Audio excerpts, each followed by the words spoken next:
Hi friends, welcome back to my channel smart Telugu house wife.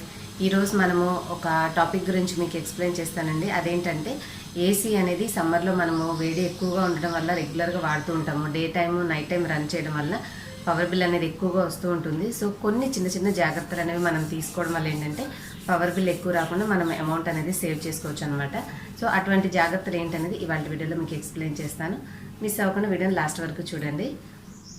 ముందుగా AC power bill save చేసుకోవాలి అంటే మనం తీసుకోవాల్సిన మొదటి జాగ్రత్త మనం చూస్ చేసుకుని ఏసీ దగ్గర నుంచి మొదలవ్వాలండి. మనకి ఐడియా లేకుండా తెలియకుండా గబగబా ఏదో ఒక మోడల్ తెచ్చేసేసుకున్నామంటే దాంట్లో ఉండే ఫంక్షనాలిటీస్ వల్ల అది ఎక్కువ కరెంట్ కూడా తీసుకునే అవకాశం ఉండొచ్చు. కాబట్టి మీరు తీసుకున్న వాళ్ళైతే మిగతా జాగ్రత్తలు ఫాలో చేయొచ్చు. మీరు ఇప్పుడే తీసుకోవాలనుకుంటుంటే మాత్రం ఎలాంటి ఫ్యాక్టర్స్ అనేవి మనం చూసి గుర్తుపెట్టుకుని తీసుకోవాలనేది మీకు నేను ఏసీ బయింగ్ గైడ్ అనే వీడియో చేశాను. మీకు ఐ బటన్లో ఇక్కడ పైన కనిపిస్తుంది, అది క్లిక్ చేశారంటే ఆ వీడియో ఓపెన్ అవుతుంది. అలాగే మీకు చివరిలో ఎండ్ స్క్రీన్స్లో కూడా ఇస్తాను. ఆ వీడియో చూస్తే మీరు పవర్ ఎక్కువ రాకుండా మనకి పవర్ సేవ్ చేసేటటువంటి ఏసీది ఎట్లా కొనుక్కోవాలనేది మీకు ఈజీగా అర్థమవుతుంది. అలాగే మీకు వీడియో చివరిలో కూడా ఎండ్ స్క్రీన్లో ఉంటుంది, చెక్ చేయండి. ముఖ్యంగా అయితే మనం గుర్తుపెట్టుకోవాల్సింది ఏంటంటే 5 star rating, minimum 3 to 5 star rating ఉన్నటువంటి ఏసీని తీసుకొని, ఈ రోజుల్లో నార్మల్ ఏసీలు కాకుండా ఇన్వర్టర్ బేస్డ్ ఏసీలు కూడా వస్తున్నాయి కాబట్టి ఆ టైప్ మోడల్ తీసుకుంటే మనకి పవర్ బిల్ అనేది ఎక్కువ రాకుండా మినిమంగా ఉంటుందన్నమాట. సో మీరు ఆ వీడియో చూస్తే మీకు పూర్తి అవగాహన వస్తుంది. ఈ విధంగా సరైన ఒక ఏసీని మాత్రం మనం ముందు చూస్ చేసుకోవాలి. అండ్ ఇంకా సెకండ్ ఇంపార్టెంట్ పాయింట్ ఏంటంటే ఏసీ ఫిల్టర్స్ని ఎప్పటికప్పుడు క్లీన్ చేసుకుంటూ ఉండాలండి. అదేంటంటే మనము ఏసీ ఇండోర్ యూనిట్ మనకి లోపల ఉన్నదాన్ని ఓపెన్ చేస్తే లోపల మనకి సన్నగా చిన్న చిన్న మెష్ లాంటివి ఉంటాయి. అవి తీసి ఎప్పటికప్పుడు క్లీన్ చేసుకుంటూ ఉంటే మనకి ఏసీ రన్ అయినప్పుడు అది ఫిల్టరేషన్ ప్రాసెస్లో లోపల ఉన్న దుమ్మంతా కూడా అక్కడ పేరుకుపోతూ ఉంటుంది. దాన్ని మనం ఎప్పటికప్పుడు శుభ్రం చేయడం వల్ల ఏసీ ఆన్ చేసినప్పుడు మనకు వచ్చే గాలి శుభ్రంగా ఉంటుంది. అలాగే త్వరగా గాలి అనేది వస్తూ పోతూ మనకి ఫ్లో అనేది పర్ఫెక్ట్గా ఉండడం వల్ల కూలింగ్ అనేది త్వరగా అయిపోతుంది. సో కూలింగ్ త్వరగా అయినప్పుడు కంప్రెసర్ మీద ప్రెషర్ అనేది అంటే దానికి ఒక వర్కింగ్ అనేది తగ్గుతుంది. కాబట్టి సో దట్ మనకి బిల్ అనేది ఎక్కువ రాకుండా మనం సేవ్ చేసుకోవచ్చు. మనం ఈ విధంగా వారానికి ఒకసారి క్లీన్ చేసుకోకుండా ఉండిపోతే ఆ మెష్లన్నీ కూడా దుమ్ముతో నిండిపోయి మనకి కూలింగ్ అవ్వడానికి చాలా టైం ఎక్కువ పడుతుంది. అలాగే మనం పీల్చుకునే గాలి కూడా దుమ్ము గాలిలాగా మనకి లోపల మంచి ఫ్రెష్ ఎయిర్ కాకుండా దుమ్ముతో కూడినటువంటి గాలిని మనం పీల్చుకోవడం వల్ల అలర్జీలు అలాంటివి వచ్చే అవకాశం ఉంటుంది. కాబట్టి ఏసీ ఫిల్టర్స్ని ఎప్పటికప్పుడు రెగ్యులర్గా క్లీన్ చేసుకోవాలి. ఏసీ ఫిల్టర్స్ ఎలా క్లీన్ చేసుకోవాలనే వీడియో కూడా నేను అప్లోడ్ చేశానండి. మీకు ఇక్కడ ఐ బటన్లో వస్తుంది, అక్కడైనా సరే మీరు క్లిక్ చేసి ఓపెన్ చేసి చూడొచ్చు. చివరిలో కూడా ఇస్తాను, తప్పకుండా చెక్ చేయండి. సో దట్ మీరు ఎవ్రీ వీక్ ఇలా క్లీన్ చేసుకుంటూ ఉంటే ఏసీ చక్కగా వర్క్ చేస్తుంది, చాలా కాలం మన్నిగా వస్తుంది, మనకి పవర్ బిల్ కూడా సేవ్ చేస్తుంది. ఇంకా థర్డ్ పాయింట్ ఏంటంటే మనం మెయిన్గా గుర్తుపెట్టుకోవాల్సింది ఏసీ టెంపరేచర్. మనము ఏసీ ఆన్ చేసిన తర్వాత బాగా చల్లగా ఉండాలని చెప్పేసి 18 degrees 16 degrees ఇలా తక్కువ టెంపరేచర్ సెట్ చేయడం వల్ల కంప్రెసర్ మీద ప్రెషర్ ఎక్కువ పడి అది ఎక్కువసేపు వర్క్ చేయడం వల్ల పవర్ బిల్ అనేది ఎక్కువ వస్తుంది. దీనికి కారణం ఏంటంటే మనము బయట ఉన్న టెంపరేచర్ చాలా ఎక్కువగా ఉంటుంది. దగ్గర 35 నుంచి 40 degrees మధ్యలో, ఒక్కొక్కసారి 42 కూడా వెళ్తుంది. అంత హై టెంపరేచర్ ఉన్నప్పుడు మనము 16, 18 పెడితే అంత బయట ఉన్న అంత వేడి నుంచి ఈ కూలింగ్ టెంపరేచర్ తీసుకొచ్చే వరకు అది అంతసేపు వర్క్ చేయాలి అంటే చాలా ప్రెషర్ అనేది మన కంప్రెసర్ మీద పడి అది ఎక్కువసేపు వర్క్ చేయడం వల్ల మనకి పవర్ బిల్ అనేది ఎక్కువ వస్తుంది. కాబట్టి మనము ఒక 24 నుంచి 27 మధ్యలో ఉన్న టెంపరేచర్ సెట్ చేసుకుంటే బాగుంటుంది. ఇంకా నెక్స్ట్ మన ఫోర్త్ పాయింట్ ఏంటంటే మనం బాగా గుర్తుంచుకోవాల్సింది ఏసీ వేసి ఉన్నప్పుడు ప్రతిసారి ఎక్కువగా డోర్ తీస్తూ వేస్తూ ఉండడం వల్ల, అంటే చిన్నపిల్లలు అలా ఉన్నప్పుడు ఎక్కువగా అలా జరుగుతూ ఉంటుంది కదా. సో ఎక్కువ సార్లు డోర్ తీసి వేయడం వల్ల ఏమవుతుందంటే లోపల మనకి రూమ్లో ఒక టెంపరేచర్ కంటూ గదిలోకి వచ్చిన తర్వాత మనం ప్రతిసారి తీసినప్పుడు ఆ చల్లదనం అనేది బయటకు పోయి మళ్ళీ అంత టెంపరేచర్ అది సెట్ అవ్వడానికి మళ్ళీ కంప్రెసర్ అనేది వర్క్ చేయడం స్టార్ట్ అవుతుంది. కాబట్టి అలా కంటిన్యూస్గా మనం డోర్లు తీస్తూ వేస్తూ ఉంటే వెళ్ళే గాలి వల్ల మళ్ళీ కంప్రెసర్ ఎక్కువగా వర్క్ చేసి మనకి ఇండైరెక్ట్గా పవర్ బిల్ అనేది ఎక్కువ వస్తుంది. కాబట్టి ఏసీ వేసినప్పుడు అవసరమైతే తప్ప ఊరికే డోర్లు విండోలు అలాంటివి ఓపెన్ చేయకుండా చూసుకోవాలి.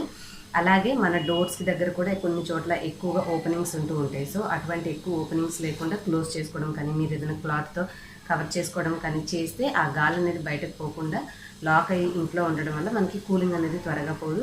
సో దట్ మనకి కంప్రెసర్ మీద ఎక్కువ ప్రెషర్ పడకుండా సర్టెన్ టెంపరేచర్ వచ్చిన తర్వాత అది నార్మల్గా రన్ అవుతుంది. కాబట్టి బిల్ అనేది ఎక్కువ రాకుండా ఉంటుంది.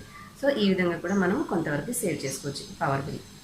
అండ్ ఫిఫ్త్ పాయింట్ వచ్చేసి ఏసీ ఆన్ చేసేటప్పుడు చాలామంది బాగా చల్లగా ఉండాలి అని చెప్పేసి సీలింగ్ ఫ్యాన్ కూడా ఆన్ చేస్తుంటాం. సో అటువంటి పని కూడా చేయకూడదండి. సీలింగ్ ఫ్యాన్ కూడా ఆన్ చేయడం వల్ల ఏమవుతుందంటే ఎయిర్ సర్క్యులేట్ అవుతుంది అనుకుంటాం, కానీ అది సీలింగ్ ఫ్యాన్ అనేది పైన ఉన్న వేడి గాలి కూడా కిందకి తీసుకురావడం వల్ల మన దగ్గర ఉన్న ఎయిర్ అనేది త్వరగా మరి కూల్ అవ్వకుండా అది మళ్ళీ ఇంకా కూలింగ్ అవ్వడానికి ఎక్కువ టైం తీసుకుంటూ మనకి కంప్రెషర్ మీద ప్రెషర్ అనేది ఎక్కువ పడుతుంది. కాబట్టి ఈ చిన్న కారణం మనం తెలియక చేయడం వల్ల కూడా అది ఎక్కువగా కంప్రెసర్ రన్ చేయడం వల్ల పవర్ బిల్ అనేది ఎక్కువ వస్తుంది. కాబట్టి మీరు ఏసీ ఆన్ చేసినప్పుడు సీలింగ్ ఫ్యాన్ని ఆన్ చేయకండి. అండ్ ఏసీ బిల్లు తక్కువ రావాలంటే ఇంకొక ఇంపార్టెంట్ పాయింట్ గుర్తుపెట్టుకోవాల్సి ఉంటే, ఇది రెంట్ ఇళ్లలో మనం చేయలేమండి. కానీ ఓన్ హౌస్ ఉన్న వాళ్ళు ఏంటంటే సీలింగ్ అనేది చేయించుకుంటూ ఉంటారు.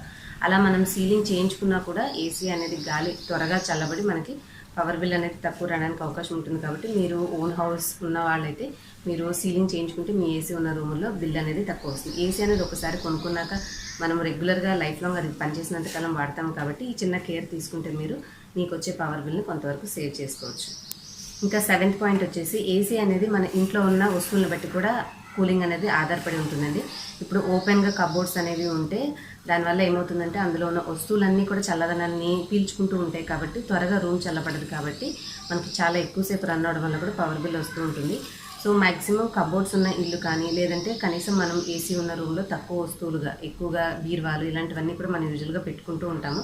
కానీ ఇండైరెక్ట్గా ఏంటంటే అవన్నీ కూడా చల్లదనాన్ని లాక్కోవడం స్వభావం ఉండడం వల్ల పవర్ మనకి కూలింగ్ అనేది అవన్నీ కూడా అబ్జర్వ్ చేసుకోవడం వల్ల రూమ్ ఆ టెంపరేచర్కి రావడానికి చాలా సేపు పడటం వల్ల కూడా ఏసీ అనేది ఎక్కువసేపు రన్ అవుతుంది. అలాగే మనకి బిల్ కూడా ఎక్కువగా వస్తుంది అనమాట. సో మీరు కొంచెం ఈ సమ్మర్ అన్ని రోజులైనా కొద్దిగా ఎక్కువ వస్తువులు బయట ఓపెన్ లేకుండా మనం జాగ్రత్త తీసుకుంటే అది కొంతవరకు మనకి ఈ ఏసీ ఎక్కువసేపు రన్ అయినా కూడా మనకి త్వరగా రూమ్ అనేది చల్లబడడానికి హెల్ప్ అవుతుంది అనమాట.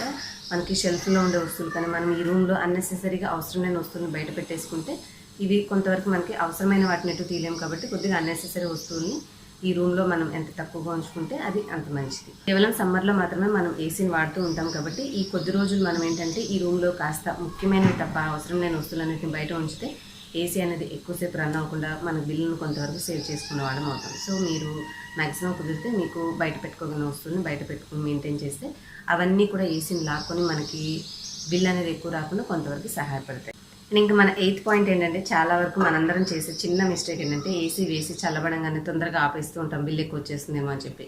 సో దాన్ని ఆపుతూ ఉంటాం, ఆన్ చేస్తూ ఉంటాం, ఆపుతూ ఉంటాం, ఆన్ చేస్తుంటాం. ఇలా చేయడం వల్ల ఏమవుతుందంటే ఏసీ మనం ఆఫ్ చేయగానే వెంటనే దాంట్లో ఉన్న కూలింగ్ అంతా తగ్గిపోయి మళ్ళీ మనం ఎంత టెంపరేచర్ అయితే ఏసీ రిమోట్లో పెట్టుకున్నామో ఆ టెంపరేచర్ రావడానికి మళ్ళీ ఏసీ అనేది వర్క్ చేయడం స్టార్ట్ అవుతుంది. సో మనం పవర్ సేవ్ చేస్తున్నాం అనుకుంటాం, కానీ ఈ చిన్న పని చేయడం వల్ల అది మళ్ళీ ఇంకా కంప్రెసర్ స్టార్ట్ అయ్యి మళ్ళీ వర్క్ చేసి మనకు తెలియకుండానే బోల్డ్ అంత కరెంట్ అనేది కాలుతుందనమాట. సో మీరు ఈ చిన్న మిస్టేక్ చేయకండి. ఏసీ కంటిన్యూగా ఆన్లో ఉంటే అదొక టెంపరేచర్కి వచ్చేసి ఆ కూలింగ్ మెయింటైన్ అవుతూ ఉంటుంది. కాబట్టి కంప్రెసర్ ఎక్కువగా పనిచేయదు. నార్మల్ ఏసీలో అయితే అది రెగ్యులర్గా మనం పెట్టిన టెంపరేచర్ మీద అది అలా కంటిన్యూగా రన్ అవుతుంది. కానీ ఇన్వర్టర్ ఏసీలో అయితే మనకు బిగ్గెస్ట్ అడ్వాంటేజ్ ఏంటంటే మన రూమ్లో మనం సెట్ చేసుకున్న టెంపరేచర్కి వచ్చిన తర్వాత అది ఆటోమేటిక్గా ఆఫ్ అయ్యి ఒక నార్మల్ కూలింగ్లో రన్ అవుతూ ఉంటుంది. కాబట్టి మనకి ఓవర్ కూలింగ్ అవ్వదు, అలాగే బిల్ అనేది కూడా చాలా తక్కువగా వస్తుంది. సో ఊరికే ఆన్ ఆఫ్ చేయడం అనేది మాత్రం చేయకండి. అండ్ మన 9th ఇంపార్టెంట్ టిప్ ఏంటంటే, ఏసీని ఫిక్స్ చేసుకునేటప్పుడు గది కొలతలను బట్టి ఎంత అయితే డైమెన్షన్స్ ఉన్నాయో కొలతలు చూసుకొని అటు చివరికి ఇటు చివరికి కార్నర్స్ కాకుండా మిడిల్ ఆఫ్ ద రూమ్ అంటే మధ్యలోకి మనము కరెక్ట్గా వచ్చేలాగా ఫిక్స్ చేసుకుంటే ఏంటంటే గాలి అనేది 4 పక్కల చక్కగా సమానంగా పరుచుకొని మనకి కూలింగ్ అనేది త్వరగా అవడానికి అవకాశం ఉంటుంది. కాబట్టి మీరు కొనుక్కొని ఇన్స్టాల్ చేసుకునేటప్పుడు ఒకసారి చూసుకొని మీ గది కొలతలను బట్టి మధ్యలోకి ఫిక్స్ చేయించుకుంటే మీకు కూలింగ్ అనేది త్వరగా అవుతుంది. అలాగే అది మనకి వర్క్ అనేది త్వరగా అయిపోయినప్పుడు ఆటోమేటిక్గా పవర్ బిల్ అనేది కూడా సేవ్ అవుతుంది. ఇంకా మన లాస్ట్ అండ్ ఫైనల్ టిప్ ఏంటంటే, ఏసీ మనం ఉండే రూమ్లో ఎంతమంది ఉన్నామో, ఎన్ని వస్తువులు ఉన్నాయి, ఎన్నిసార్లు గది తలుపులు తీసి వేస్తున్నామో, ఇవన్నీ ఫ్యాక్టర్స్ని బట్టి కూడా డిపెండ్ అయి ఉంటుంది. కాబట్టి సో మనము యూజ్ చేసుకునేటప్పుడు అవసరమైన మేరకు వస్తువుల్ని లోపల ఉంచుకొని ఊరికే తలుపులు అనేవి తీయకుండా మనము మెయింటైన్ చేసుకుంటూ ఉంటే టెంపరేచర్ అనేది మెయింటైన్ అవుతుంది. సో దట్ పవర్ బిల్ అనేది ఎక్కువగా రాకుండా ఉంటుంది. ఈ ఎండాకాలం ఈ చిన్న చిన్న జాగ్రత్తలు పాటించి మీరు కొంత అమౌంట్ అయినా మీ పవర్ బిల్ మీద సేవ్ చేసుకుంటారని ఆశిస్తున్నాను. నెక్స్ట్ వీడియోలో మళ్ళీ కలుస్తాను. Till then bye. Thanks for watching.